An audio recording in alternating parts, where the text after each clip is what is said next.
To get started using watercolor pencils, we are going to learn a little bit about them by experimenting on this techniques worksheet. To get started, I'm going to have the worksheet. It is printed on a thicker paper, not copy paper, because I know that I'm going to be adding water to this, so I want it to be something thick that will stay flat. I'm also going to have a variety of brushes that have been given to you in class or your art kits. I'm using a couple flats, a couple rounds, because I just like to experiment with the different type of brushes. You are going to find that you personally like ones a little bit different than other people. A little bit of clean water and my watercolor pencils. For the worksheet, a lot of it you just get to choose whatever you want. So it doesn't really matter what colors you have or the types of pencils, but you should have a variety of colors such as I do. All right, so what I'm going to do first is I am going to do the value scale. And it says that what I'm going to do is I'm going to make this box the lightest, and they're gradually going to get a little bit darker as they go.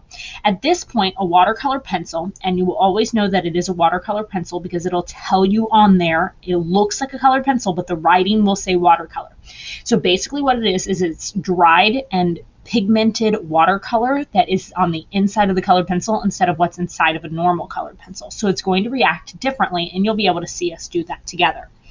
So what I'm doing is creating a value scale from light to dark just to see how this works.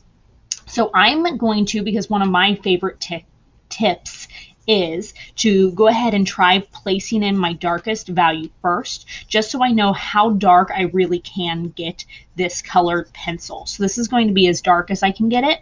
And then I'm just going to kind of go through, I'm just mapping in what my values are going to be. And you'll notice that I probably got too light too quickly. Let's see, this is the lightest I can go.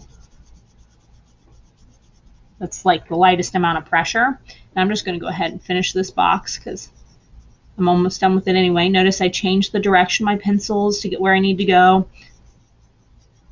If you feel like your pencil strokes are too streaky, try coloring in a circle motion.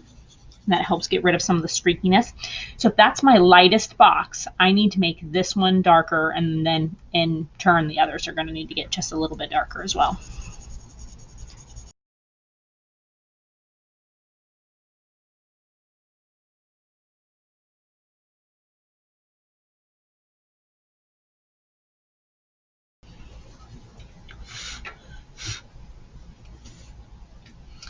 Now that I have all of them colored in, what I'm going to do is I'm going to apply water to it and see what happens to this. I am going to use my flat brush just because that's what I felt like at the moment, and maybe I try different brushes in the boxes just to get a feel for them. I'm adding a little bit of water, and I'm trying very carefully to stay within the box that I created. Notice how as the water reacts with the pencil, it starts to look like watercolor. This is going to be easier to see as we get into some of these darker values because they're just a little bit easier to see on the screen. Try to stay within your defined area. Notice how it looks just like watercolor now. If I want to, I can try different brushes. It's going to be easier to get into those edges with a smaller brush. This worksheet's the time you should experiment with what type of brush you like and can control best. And sometimes you're going to choose different ones in different areas.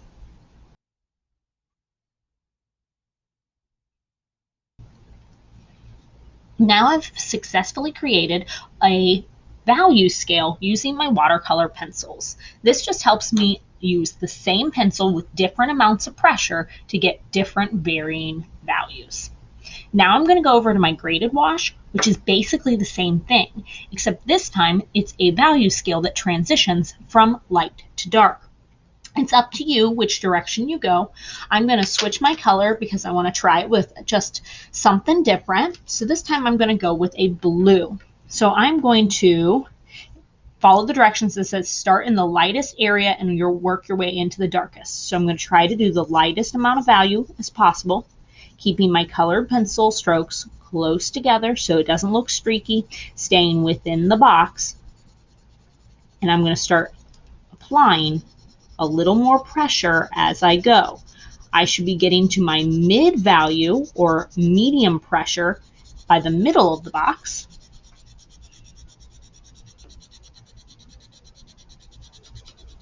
And my darkest value by the end of the box. So that's the darkest my value can go. And if I want to, I can go back over it in the opposite direction just to kind of smooth it out. I'm going to double check and make sure my values are blending and transitioning. If I want it a little darker, this is the time to adjust it.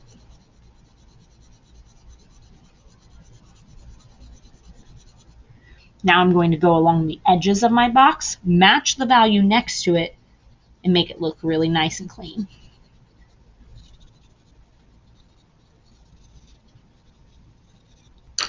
So now I'm going to go through again. Notice I should have been a little more careful with my water. I'm going to go through again.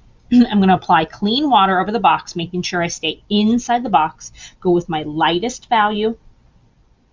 Oop, my brush wasn't very clean. I'm going to clean that off a little bit better. In fact, I'm going to go get a paper towel. Paper towels are great for cleaning your brushes. So are napkins.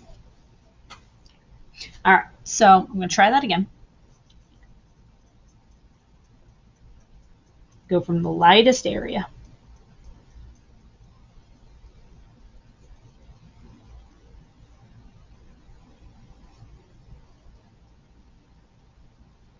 Work my way towards the darkest.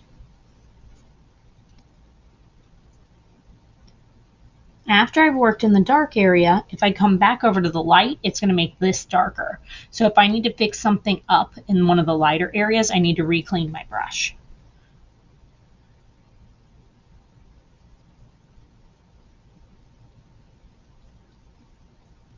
All right, so there is my graded wash and my value scale.